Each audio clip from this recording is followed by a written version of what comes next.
যা কিছু ব্যবহার্য জিনিস সেটার উপর কি হয় না যাকাত হয় না, এটা মূলনীতি।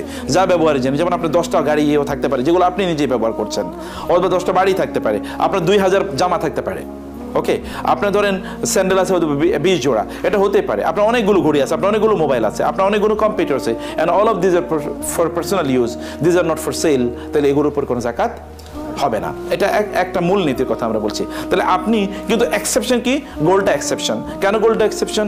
কারণ রাসূলুল্লাহ সাল্লাল্লাহু আলাইহি ওয়াসাল্লাম শরীয়ত প্রণেতা, তিনি যা বলেন তাই। অতএব আপনি এখানে যুক্তি দিয়ে কোনো কিছু তৈরি করতে পারবে না যে না ওইটা কেন হলো না, তাহলে এটা কেন হবে।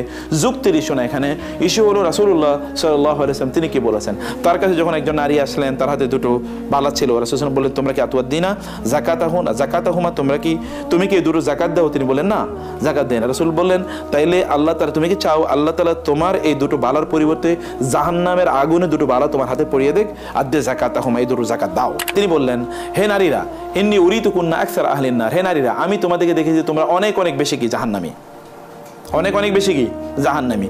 তো এখন তাহলে কি করতে হবে, কেন তোমরা অনেক অনেক জাহান্নামী? তখন রাসূল সাল্লাল্লাহু আলাইহি ওয়াসাল্লাম সেখানে ব্যাখ্যা করলেন। এখন ব্রাদাররা বলবে আচ্ছা যাক বাঁচলাম, তুলনামূলক ওনারা যেহেতু বেশি যাবে, এরা তো সংখ্যায় বেশি, এই জন্য বেশি সংখ্যায় তো কি নারীরা তো সংখ্যায় সবসময় কি বেশি ছিল, এই কারণে তারা তুলনামূলক প্রপোর্শনেটলি ধরেন পুরুষও 50%, নারীও 50%, এরা তো সংখ্যায় বেশি, এই কারণে সংখ্যায় বেশি দেখা যায়।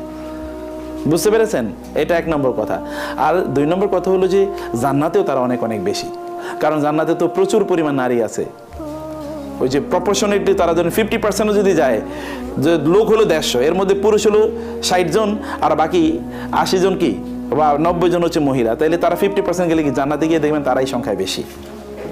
তো যাই হোক, রাসূলুল্লাহ সাল্লাল্লাহু আলাইহি ওয়াসাল্লাম তিনি যখন তিনি বলেছেন যে একথা, তার মানে হচ্ছে পরিসংখ্যানটা মূলত ওই জায়গায়। অতএব এই হাদিসকে উল্লেখ করে কেউ আবার নারী বিদ্বেষী মুসলিমরা, ফেমিনিস্টরা এটাকে আবার উল্লেখ করে, কারণ আমি আপনাকে যদিও মানে হাসির ছলে বললাম, কিন্তু বাস্তবতাটা তাই, মূলত ঘটনাটা তাই। রাসূলুল্লাহ সাল্লাল্লাহু আলাইহি ওয়াসাল্লাম তখন তিনি বললেন তাহলে তোমরা কি করো, তাসাদ্দাকনা, তোমরা বেশি সাদাকা করো, যাকাত দাও। তখন মহিলারা প্রচুর পরিমাণ যাকাত দিল। এটা কিন্তু বেলাল রাদিয়াল্লাহু বলেন মহিলারা এত পরিমাণ তারা স্বর্ণ যাকাত হিসেবে দিল যে আমি ব্যাগ ভর্তি করে নিয়ে আসতে পারছিলাম না, এত ওজন হয়ে গিয়েছিল।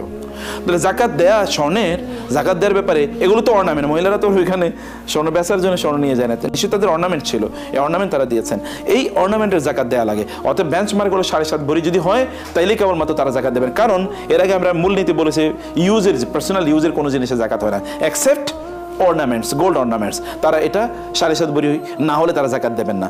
এর কম যদি হয় তাহলে এটার যাকাত হবে না, কিন্তু অন্য প্রপার্টিগুলো যাকাত হবে। যেমন সিস্টারদের তাদের পার্সোনাল খরচের জন্য কিছু টাকা আছে, অথবা তাদেরকে যখন বিয়ে করা হয়েছে তাদেরকে মহারানা টাকা দিয়েছিল, তার কাছে রয়ে গেছে, বাবাদের কাছ থেকে উত্তরাধিকার হিসেবে পেয়েছেন সেটা থাকতে পারে, অথবা গিফট হাদিয়া পেয়েছেন, এগুলো তাদের থাকতে পারে। এগুলোর উপর তারা 5% মানে 2.5% হারে তারা যাকাত দিয়ে যাবেন। এটা হলো আপনার মানে ক্যাশের বা কাইন্ডের। আমরা একটা জিনিস বলছিলাম, কাইন্ডের আরও অনেক জিনিস আছে আপনার পার্সোনাল ইউজের বাইরে, কেবল পার্সোনাল ইউজের একটা জিনিসের উপর আমরা যাকাতের ক্যালকুলেশনের কথা বলছি। এর বাইরে আপনি ধরেন অনেক ধরনের ইনভেস্টমেন্ট আপনার থাকতে পারে, ইনভেস্টমেন্টগুলোতে আপনি কীভাবে যাকাত দেবেন? ইনভেস্টমেন্টগুলোতে আপনি যাকাত এখন যদি আপনার ইনভেস্টমেন্ট, যেমন কোথাও শেয়ার মার্কেটে আপনি ধরেন বা ক্যাপিটাল মার্কেটে আপনার কিছু ইনভেস্টমেন্ট আছে, আপনার এই মুহূর্তে আপনি শেয়ারগুলো বিক্রি করলে আপনার কত টাকা আসবে, এই মুহূর্তে যদি আপনি বিক্রি করেন তাহলে আপনার যত টাকা আসবে সেটাই মূলত কি আপনার যাকাতেবল আইটেম, ততই আপনার যাকাতেবল প্রপার্টি। অথবা যদি আপনার কোনো একটা এমনি কোনো একটা কোম্পানিতে আপনার কিছু ইনভেস্টমেন্ট করা আছে, আপনি যদি এখন ক্যালকুলেশন করেন তাহলে আপনি কত টাকা পাবেন। এই জায়গায় দুটো জিনিস হতে পারে, যেমন কোনো বন্ধুর সাথে আপনি একটা ব্যবসায়িক পার্টনারশিপ আপনি করেছেন, সেখানে আপনি 1 লাখ টাকা দিয়েছেন, এই 1 লাখ টাকাতে এখন যদি আপনি তার কাছে বিক্রি করেন সে আপনাকে কত টাকা দেবে, এটা একটা ক্যালকুলেশন হতে পারে। আর যদি আপনি বলেন যে না আমি তো এটা বিক্রি করে দেবো না, বরং আমি এটা কন্টিনিউ করবো, তাহলে সেক্ষেত্রে আপনাকে দেখতে হবে এখানে ফিক্সড কতটুকু আপনার ইনভেস্টমেন্ট আছে এবং এখানে আপনার কি বলে এই যে কারেন্ট ইনভেস্টমেন্ট কতটুকু আছে।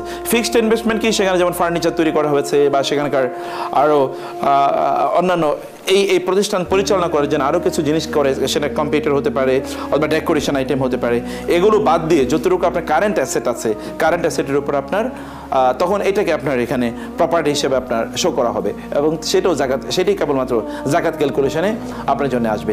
আপনি যদি কারো কাছ থেকে কোনো টাকা পান, সেটা যে কোনো কারণে হোক, আপনি কাউকে ঋণ দিয়েছেন, আপনি সে টাকাটা নিশ্চিত যে আপনি পাবেন, সেটা আজকে পাবেন বা কালকে পাবেন বা পরশু পাবেন, আপনি নিশ্চিতভাবে পাবেন, এটা একটা। অথবা আপনি যখনই চান তখনই আপনি পাবেন, কেবল আপনি চান না দেখে আপনি পান না, তাহলে তার উপর আপনাকে যাকাত দেওয়া লাগবে। যেটা আপনি পাবেন নিশ্চিত, কিন্তু কবে পাবেন আপনি তা জানেন না। তিনি দেবেন, এই লোক খারাপ না, লোক আমার টাকা দিয়ে দেবে, কিন্তু আপনি জানেন না যে কবে জাকাত দেবেন। সেক্ষেত্রে এটাকে আপনি বেনিফিট অফ ডাউট নিয়ে আপনি এটাকে এক্সক্লুড করে আপনি বলতে পারেন যে আমি এখন এটা জাকাত দেবো না, কিন্তু যখন আমি সে টাকাটা ফেরত পাবো তখনই আমি কি করব, তার জাকাত দিয়ে দেবো। তার মানে তখন আপনাকে যেই পলিসিতে যেতে হবে, সে পলিসি হলো আপনি কোনো বন্ধুর কাছ থেকে 50,000 টাকা পেতেন, যখন সে 50,000 টাকা দেবে আপনাকে ঠিক তখনই আপনি তা থেকে 2.5% জাকাত দিয়ে দেবেন, অর্থাৎ আপনি 1250 টাকা জাকাত দিয়ে দেবেন তখনই। কারণ এটা কিন্তু লং ওভার ডিউ ছিল, অনেক দীর্ঘদিন পর্যন্ত এটা পে করার কথা ছিল, আপনি দেন নাই কারণ এটা আপনার পজিশন দুই প্রকার। একটা হচ্ছে ওনারশিপ, কোনো সম্পদে জাকাত দেওয়ার জন্য দুটো জিনিস লাগে, একটা হলো ওনারশিপ মানে এটার মালিকানা আপনার লাগবে, আর একটা কি পজিশন লাগে। ওনারশিপের সাথে সাথে কি পজিশন মানে আপনার দখলে থাকতে হবে, দখলে না থাকলে তো আপনি জাকাত দিতে পারেন না। অথবা দখল, যেমন আপনি ধরেন 20 কাঠা জায়গা আপনি কোথাও কিনে রেখেছেন, এটা আপনি ওনার, কারণ কাগজপত্রে আপনি মালিক, কিন্তু আপনি এটা পজিশনে নাই, এটা আরেকজন দখল করে রেখেছে, তাহলে আপনি কি করবেন, আপনি তখন এটা জাকাত দেওয়া লাগবে না। যখন আপনি সম্পত্তিটা আপনার দখলে পাবেন তখন আপনি 1 বছরের জাকাত দিয়ে দিতে হবে। এটাও এইভাবে আপনি টাকা যখন আপনি তার কাছ থেকে পাবেন তখন আপনি 1 বছরের জাকাত দিয়ে দেবেন বলে আপনি এই সিদ্ধান্ত নিতে পারেন। এতটুকু বেনিফিট অফ ডাউট কোনো একজন জাকাত দাতা তিনি বেনিফিট অফ ডাউট তিনি নিতে পারেন ইনশাআল্লাহ। জাকাত দিতে গেলে আপনার যা আছে তারই আপনার জাকাত দেওয়া লাগবে। এই জাকাতের ইনকামটা একেবারে হালাল পথে হয়েছে কিনা এতটুকু নিশ্চিত করতে হবে। যদি হারাম পথে হয় তাহলে এটা জাকাত দেওয়া লাগবে না। আপনি 1000 কোটি টাকা হারাম পথে আপনি ইনকাম করছেন, এখন আপনি জাকাত দেবেন না, তো বাংলাদেশের দুর্নীতিবাজরা তাতে অবশ্যই খুবই খুশি, তারা চিন্তা করলো টাকা জাকাতও দেওয়া লাগবে না, আমি নিজেই খাইতে পারতেছি, তাতে সমস্যা কি। তো জাকাত আমি তাদেরকে বলি ভাই তুমি জাকাত দিও, তারপরেও কারণ ও তো দুর্নীতি করে এটা দিয়েও দুর্নীতি করবে, তো তারপরে তুমি দাও।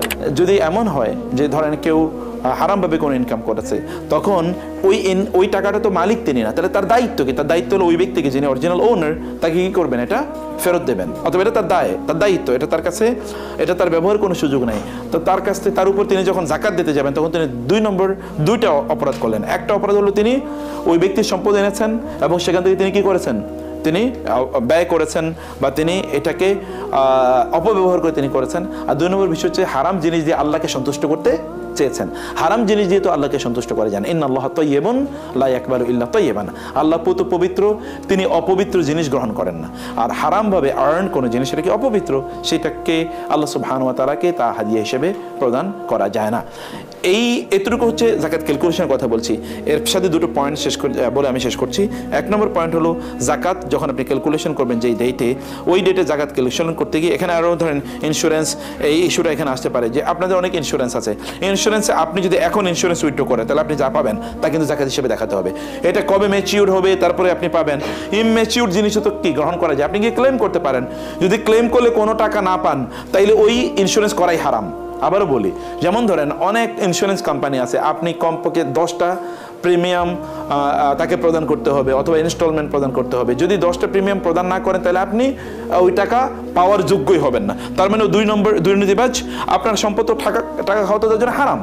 আপনি 1 টাকা দিলে ওটা ক্যালকুলেশন করে তাকে দেখাতে হবে যে এটা সত্যিকার অর্থে তার কোথায় লিগাল এক্সপেন্ডিচার আছে, তার এক্সপেন্ডিচার আছে লিগাল, যেমন তার অফিস আছে অথবা আপনাকে অনেক কাগজ দিয়েছেন, আপনার পিছনে তার সময়ের ইনভেস্টমেন্ট আছে, এগুলো মিলে তার একটা সার্ভিস চার্জ থাকতে পারে, কিন্তু বাকি টাকা আপনাকে ফেরত দেবে যখনই আপনি তার কাছে চাইবেন ততটুকু আপনার তখনই আপনাকে ফেরত দিতে হবে। এরকম যদি কোনো ইন্স্যুরেন্স কোম্পানির সাথে ইন্স্যুরেন্স করা থাকে আপনার, তাহলে আপনি তখন ক্যালকুলেশন করবেন যে আপনার কত টাকা আছে।